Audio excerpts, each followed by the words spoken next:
Hello and welcome to Our Shout, Mirrabel Library's readings of stories from Australia's past. Your narrator is David Tredinnick.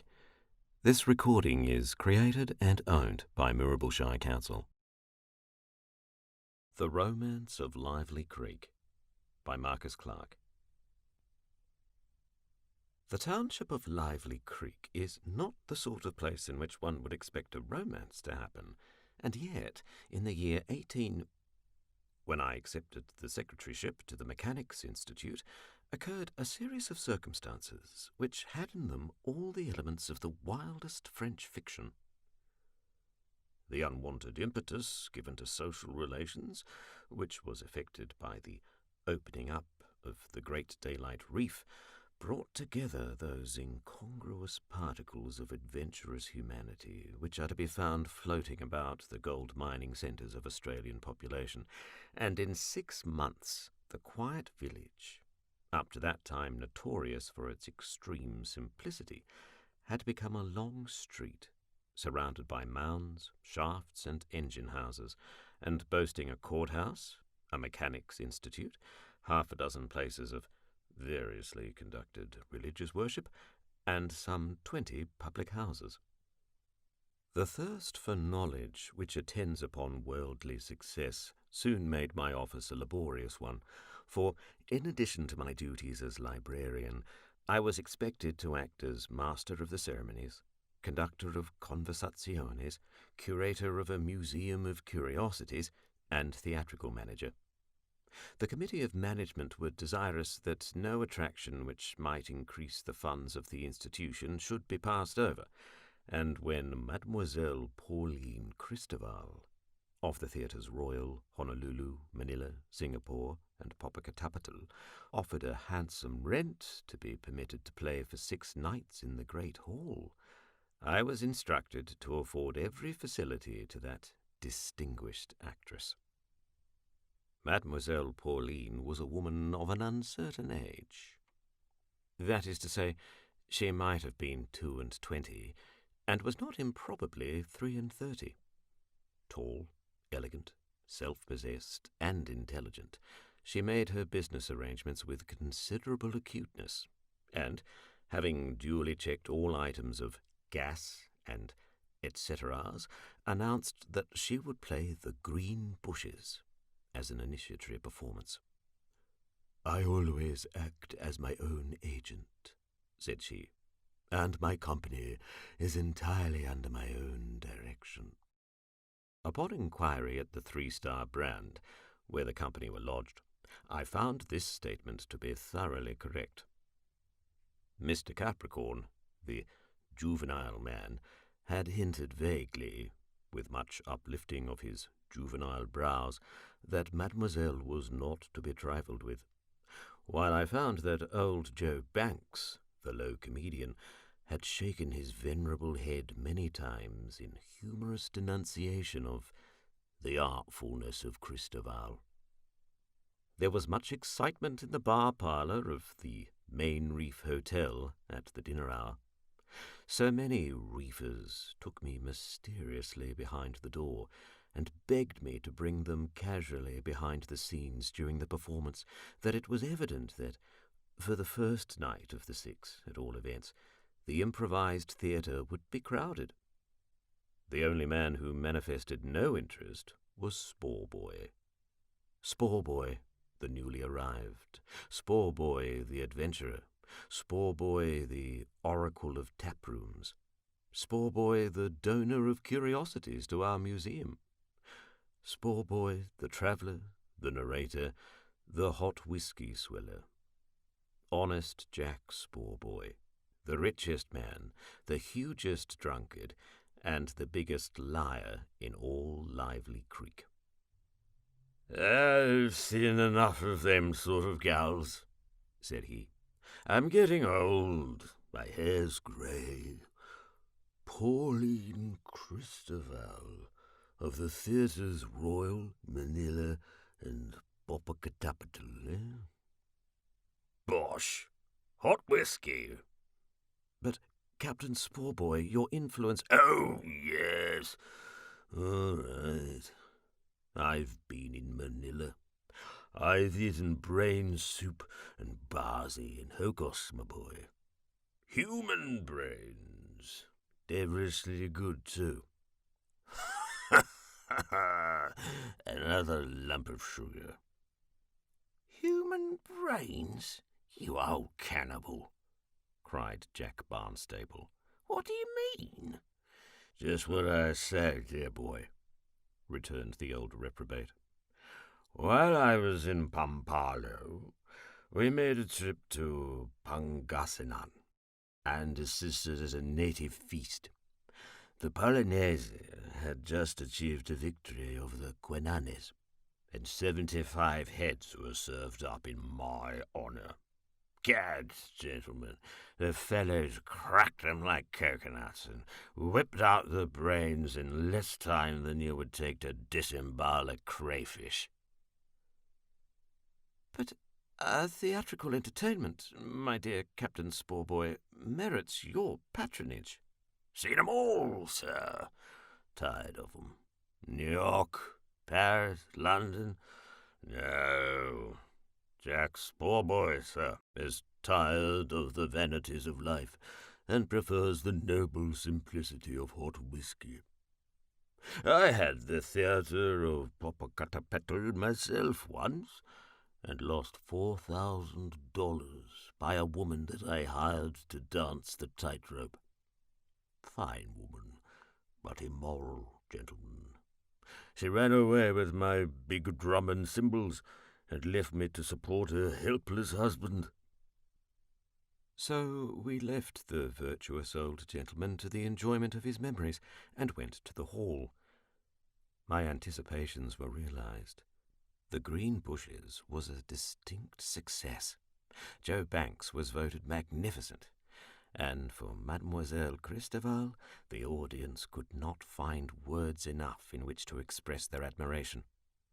Mademoiselle added to the attractions of her flashing black eyes, streaming black hair, supple figure, and delicate brown hands, a decided capacity for the realization of barbaric passion, and her performance was remarkably good. After the drama was over, I took advantage of my position to go behind the scenes, and while Joe Banks was delighting the public with the roaring farce of Turn Him Out, to compliment the lady upon her triumph.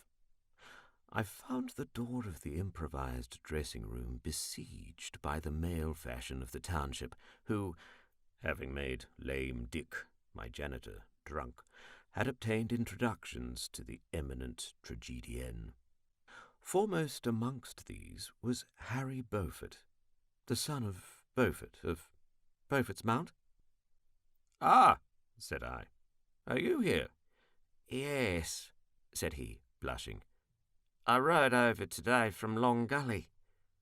"Mr. Beaufort and I are old acquaintances," said the soft tones of the lady, as, emerging, cloaked and bonneted, from the rough planking, she melted the crowd with a smile and turned towards me.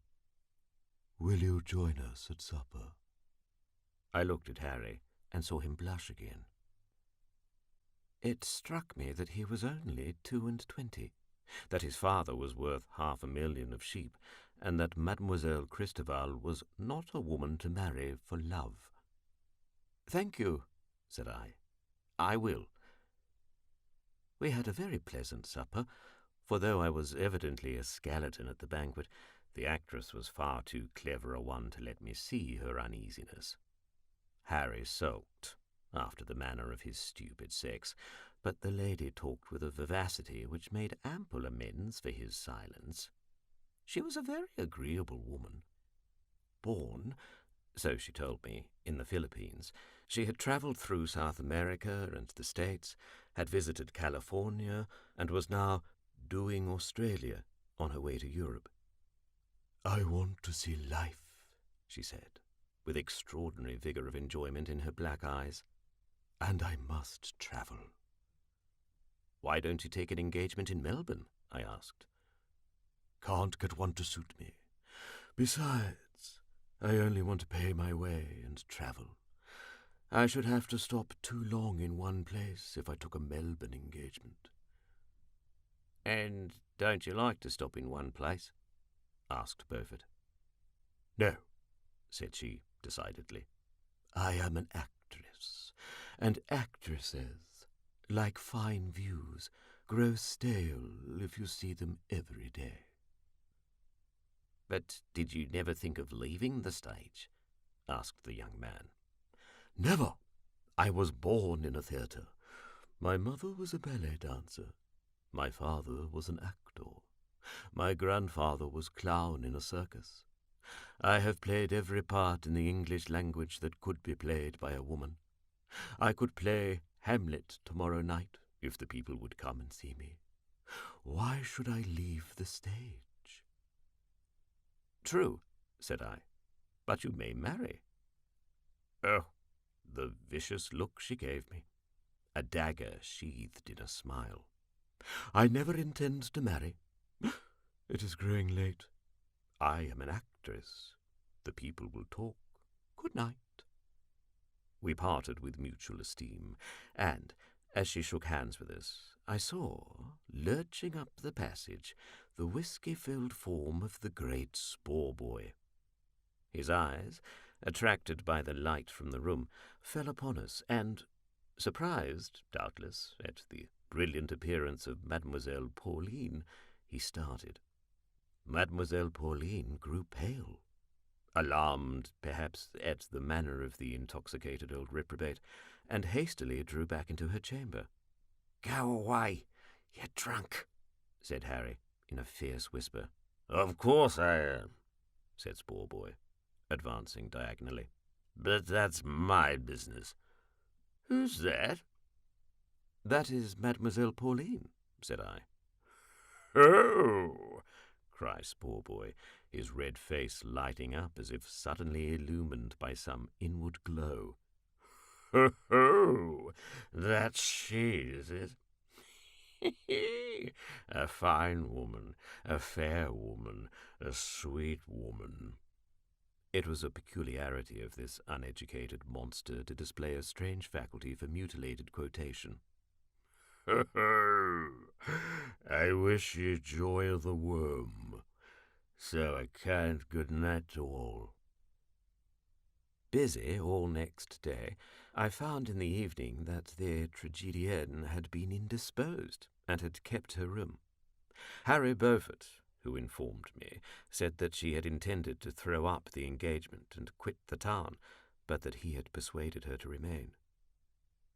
"I do not want her to do anything that may appear strange," he said. Then, sitting in the little room off the bar, underneath the picture of the Brighton Mail, he told me the truth. He intended to marry Mademoiselle Pauline. "But," said I, "do you know anything about her? I will tell you frankly that I don't like her. She is a mystery. Why should she travel about alone in this way? Do you know anything of her past life?" "No." "So much the worse. One can always obtain the fullest account of an actress's life, because she is a notable person, and the public takes an interest in the minutest particulars concerning notable people. If, as she says, she is the daughter of an actor, 50 people of the stage can tell you all about her family. Have you made inquiries?" "She came from California," said he. "How should they know her? Come, let us go into the theatre."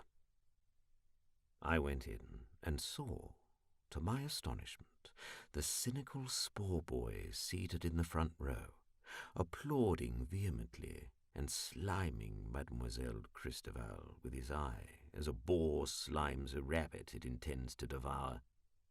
"Capital!" he was exclaiming. "Capital! What a waist! What an ankle! What a charming devilkin it is! Black blood there, boys, supple as an eel. Ho, good. Our Pauline shall receive the homage of her Spore Boy in the splendid neatness of a whisky hot." The stage, being of necessity but 3 feet from the front seats, These exclamations were distinctly heard by the actress, who seemed to shiver at them, as a high-bred horse shivers at the sight of some horrible animal. But she never turned her flashing black eyes to where the empurpled vagabond wheezed and gloated. She seemed, I thought, rather to avoid that fishy eye, and to feel relieved when Sporeboy went out for that splendid neatness and did not return. I complimented her, in my official capacity, upon the success of her performance, but she seemed tired and anxious to get to the hotel. I offered to escort her, and when on the steps was met by Sporeboy. He lifted his hat with a flourish which made the rings on his fat hands flash in the gaslight. "Introduce me." "No? Then I will introduce myself. John Sporeboy, madam, late of Manila, Frisco, Popocatépetl, and Ranker's Gully. John Sporeboy, who has himself fretted his little hour upon the stage, and has owned no less than 10 theatres in various parts of the civilized world. John Sporeboy craves an introduction to Mademoiselle Pauline Cristoval." She paused a moment, and then, probably seeing that opposition might expose her to insult, said to me, "Pray introduce your friend, if he is so desirous." "Spoken like a Plantagenet," cried Sporeboy. "Mademoiselle, I kiss your hands. If you will permit me, I'll sing the songs of other years, of joyful bliss or war, and if my song should make you weep, I'll touch the gay guitar." "Pray come upstairs," said she, coldly. "All the people are staring at us." The great Sporeboy was never greater than on that well-remembered evening. He talked incessantly, and when he was not devoting himself to the elegant simplicity of Whisky Hot, he was singing Canadian boat songs to his own piano accompaniment, or relating anecdotes of his triumphs in Wall Street, his adventures on the Pacific slope, or his lucky hits in every kind of speculation. "I have been through fire and water. I know most things. I have been up some very tall trees in my time, and looked around upon some very queer prospects. You can't deceive me, and my advice is, don't try, for if you do, I'm bound to look ugly, and when I knock a man down, ma'am, it takes 4 more to carry him away, and then there's 5 gone. Tra-la-la!" And he ran up and down the keys with his fat fingers. I think Mademoiselle Pauline looks tired," said I. "Oh, no," she returned uneasily. "Not at all. Captain Sporeboy is so amusing, so vivacious, so young, may I say?" "You may, mademoiselle," said Sporeboy. "Say what you like." To lovely women, Sporeboy was ever as gentle as the gazelle. "Pray," suddenly wheeling round upon the music stool and licoriously facing her, "have you heard lately from your sainted mother, ma'am?" They say that a creature shot through the heart often leaps into the air before it falls dead. Mademoiselle Pauline must have received at that instant some such fatal wound, for she leapt to her feet, standing for an instant gazing wildly at us, and then sank back into her seat, speechless and pale. "What do you mean? I do not understand you," she gasped out at length. And then, as though her quick intellect had assured her that deceit was useless, "I have not seen my mother since she left me 7 years ago at St. Louis." "As she left me once before," said Sporeboy, with savage triumph in his bloodshot eyes. "I thought I knew you, Miss Manuelita.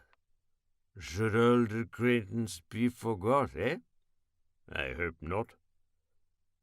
I rose to go, faltering some lame excuse, but Sporeboy stopped me. Nay, my young and juvenile friend, as I used to say in Chadband, be not hasty. This lady and I are old friends. We met, 'twas in a crowd, and I thought she would shun me. Let us drink to this merry meeting, for when may we three meet again? I will order Moët Chandon. I think, Sporeboy, that you have drunk enough. She was sitting motionless, waiting, as it seemed, for the issue of events. Let us go home. Home? It's home my fain would be. Home, home, home, in my ain country, eh? Miss Pauline, I'd be a butterfly born in a bower, eh? If you have anything to say to me, sir, the dusky pale of her cheeks illuminated by 2 spots of crimson, you had better say it. I, my enslaver? No, not I, not I, not I. Was it Vestris used to sing? I'll be no submissive wife, no, not I, no, not I. Would you like to be a submissive wife, Mom? God help the man who gets you. Adieu, adieu. Hamlet, remember me. Good heavens, Sporeboy, said I, when I got him outside. What on earth did you go on in that way for? What do you know of her? Ho-ho, chuckled Sporeboy, with thickening utterance. What do I know of her? Tra-la-la, tilly-vally. No good, you may depend. Tell me what you do know, then. Young Beaufort wishes to marry her. I know, said Sporeboy, with another chuckle. He told me he's gone to Melbourne by the night coach to make arrangements. When will he be back? The day after tomorrow. Tra-la-la. Oh, haste to the wedding, and let us be gay, for young Pauline is dressed in her bridal array. She's wooed and she's won by a Beaufort's proud son, and Pauline, Pauline, Pauline's a lady. But, Sporeboy, if you know anything absolutely discreditable about her, you ought to tell me. Not tonight, dear boy. Tomorrow. Tomorrow and tomorrow and tomorrow creeps on this pretty pace from day to day, and all our yesterdays have lighted fools away to dusky death. Where's the brief candle? So, to bed, to bed. All night I tossed uneasily. The strange mystery of this handsome and defiant woman affected me. Who and what was she? What did the profligate old adventurer know of her? Was she innocent and maligned, or a guilty creature to be unmasked and abandoned to her own fortune? The hot morning steamed into my window, and woke me from some strange dream in which such conjectures as these had taken visible shape to torment me. I sprang up and opened the window. Presently I heard voices approach the lattice-work, and distinguished the tones of Sporeboy and Mademoiselle Pauline. "Why do you wish to persecute me?" said she. "I am not interfering with your schemes. This boy is not a friend of yours. I have not seen you for years." "No, my charming child, you have not. You thought me dead, eh?" "I had hoped so often," said she, slowly. "But we don't die young in our family, my dear," he laughed. "We live and love together through many a changing year. Aye, and hate together. Ho, ho." What do you want to do, then? To make you suffer for your mother, for your infernal wretch of a half-bred, Spanish-blooded, treacherous devil of a mother, my young lamb. How? By waiting until your lover comes back with his license in his pocket, and then telling him as much of your history as I know, and as much more as I can invent.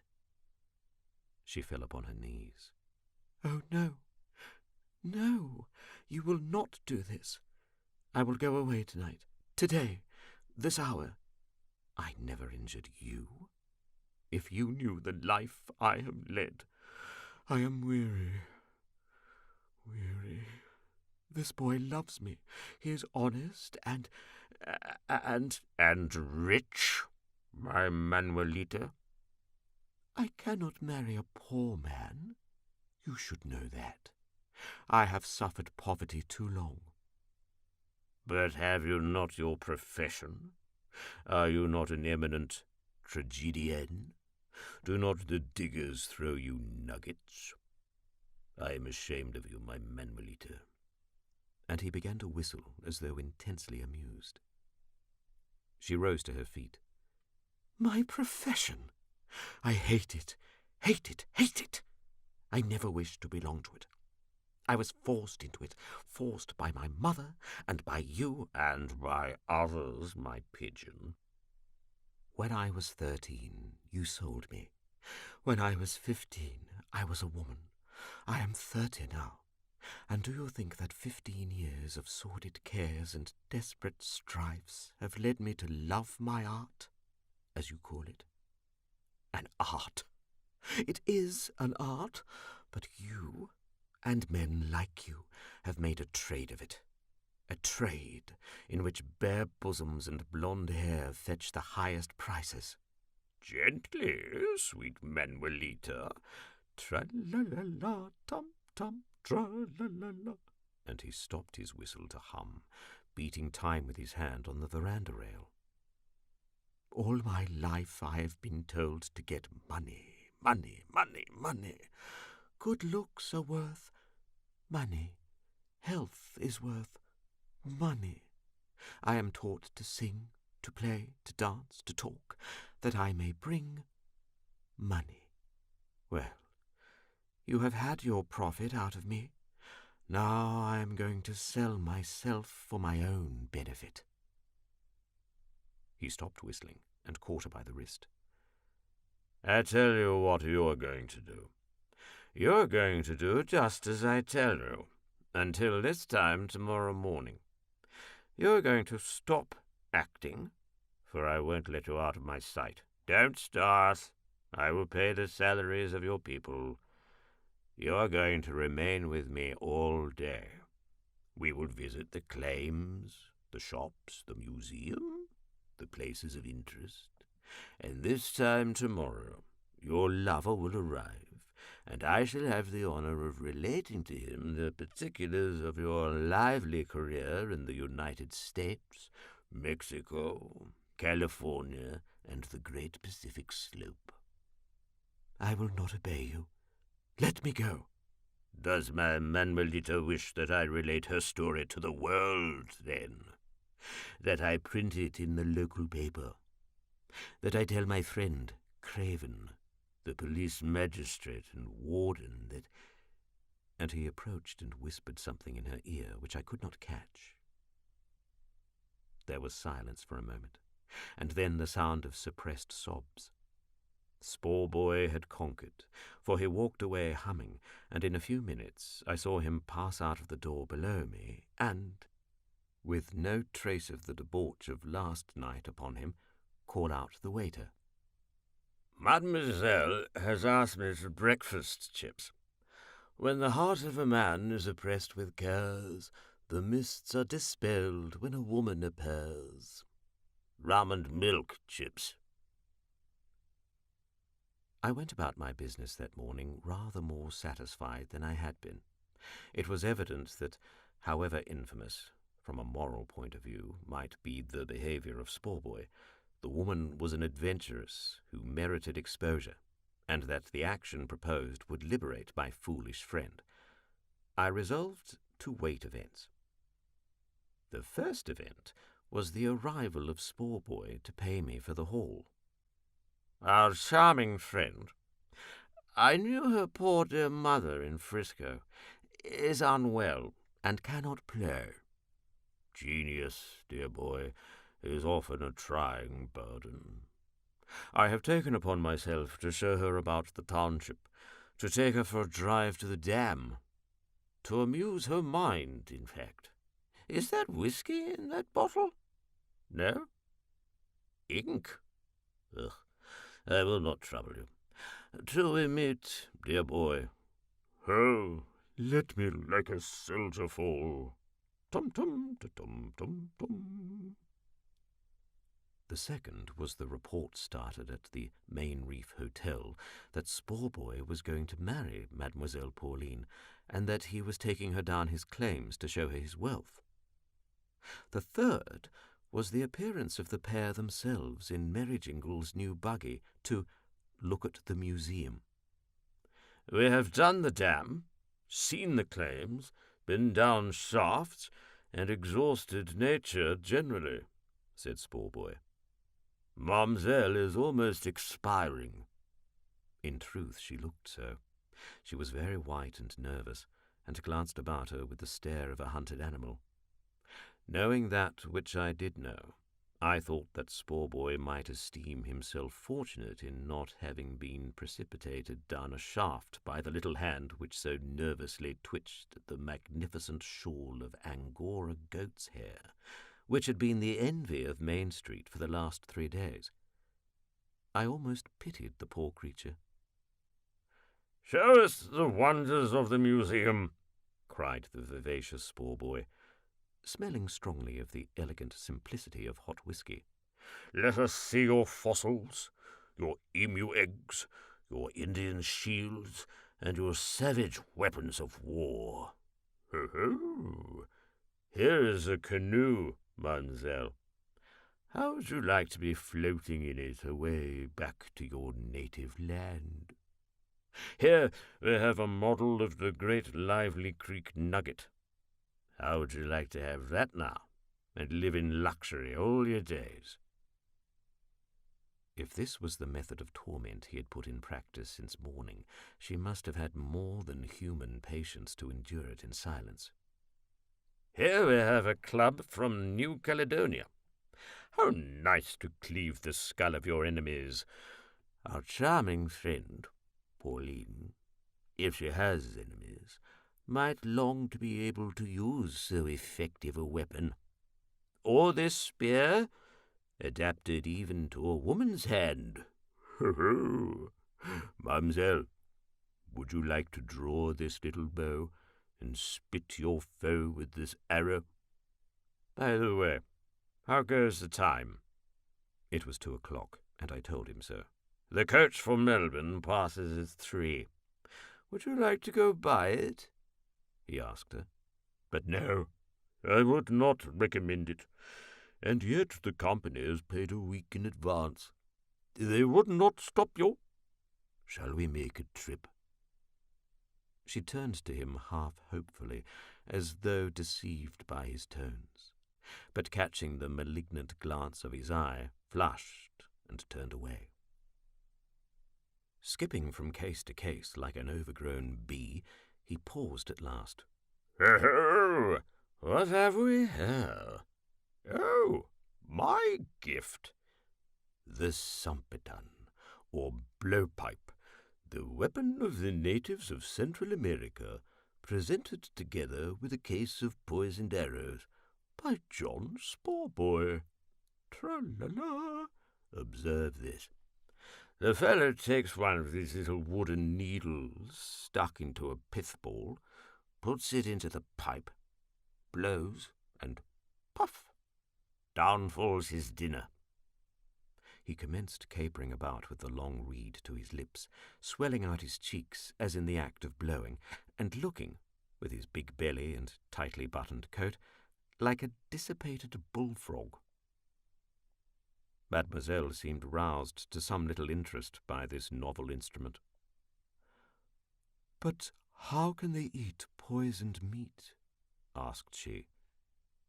"The poison does not injure the meat," I replied, with the gravity proper to a secretary. "It is the celebrated Woorali poison, and effects no organic change in the body of the animal killed by it. You fire at him, he feels the prick of the needle, and, as Captain Sporeboy says, puff, he falls dead in a few minutes." "Ho-ho!" cries the exhilarated Sporeboy from the other end of the room. "See me slay the secretary with his own weapons." And wheeling about, he blew at me a pellet of paper, propelled with such force that, narrowly missing my face, it struck and knocked to the ground a little Indian figure, which shivered into 50 pieces.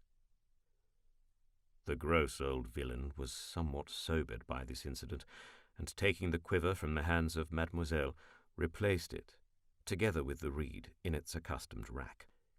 "I am an ass," he said. "Let us return to the hotel and see the coach come in. We may have news of absent friends. Who knows?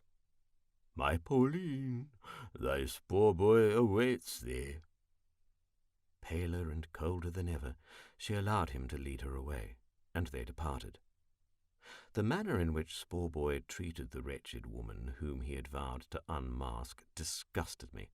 It was unmanly, cruel. That she should be prevented from ruining a young and wealthy fool was right and necessary, but there was no need to torment her, to play with her as the cat plays with the mouse. Surely the best thing to do with her would be to let her go her own ways back into the great world out of which she had come. I determined to see Sporeboy, inform him of that which I had overheard, and beg his mercy. At 4 o'clock, the hour for closing the museum, I went down to the hotel. At the door, I saw Joe Banks, the comedian. "I was coming to see you," he said. "I want to take the hall." "Oh, certainly, but I must see Mademoiselle Christoval first."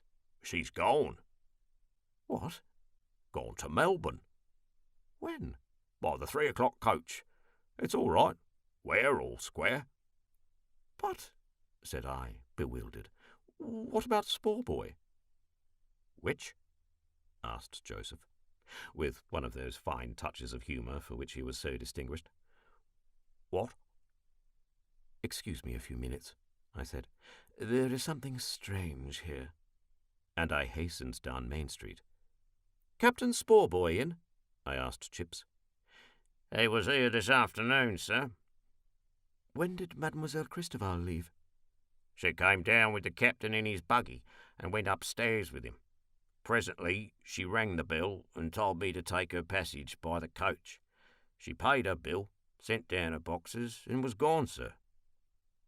"And was not Captain Sporeboy with her?" "No, sir. Didn't see him after he went upstairs with her. Perhaps he's in his room." I went upstairs and knocked at the great man's door. No answer. I opened the door and nearly fell over Sporeboy's body. He was lying on the floor just inside his room, dead. My hurried summons filled the room with people in a few seconds. We lifted the corpse from the ground. There was on it no mark of violence, save that in falling the dying man had struck his nose against the floor, and the blood had slightly spotted his shirt front, and that his right hand, doubled under him, was bruised and discoloured. "I wonder," said the coroner, taking his 3-star afterwards in the bar, "that a man of his habits was so apparently healthy. He drank whisky enough to have killed a regiment of dragoons. Those sort of subjects almost always die suddenly." Suddenly, indeed, when he was last seen by Mr. Butt, in perfect health, shaking hands with Mademoiselle Christoval at the threshold of the room that was his death-chamber. The romance of Lively Creek was over. buried in the grave of the friendless adventurer. No one ever knew the nature of the secret which bound the great spore boy to the travelling actress, for when Harry Beaufort returned by the morning coach, he found a letter awaiting him, containing 3 lines of farewell from the unworthy woman he had hoped to marry, and who disappeared into the unholy mystery out of which she had emerged. Was it accident or murder which removed the profligate prosecutor of Pauline or Manuelita so opportunely and so suddenly from her path? In common with the rest of the world, I believed the former. Until yesterday. Despite the strong motive for the crime, the absolute absence of all testimony, medical or circumstantial, against her, had compelled me to adjudge her innocent of the deed. I thought so then. I hope so now. But the reason I have recalled upon paper the details of this unfinished history is that upon taking down yesterday, for some official purpose, the Sumpitan quiver, which had hung upon its accustomed nail for the last 10 years under the noses of all the world, I found that the tiny, poisoned thorn point of one of the wooden needles had been broken off, and caught by a splinter in the little cane ring which sustained the mutilated shaft was a fine white thread, the hair of the Angora goat.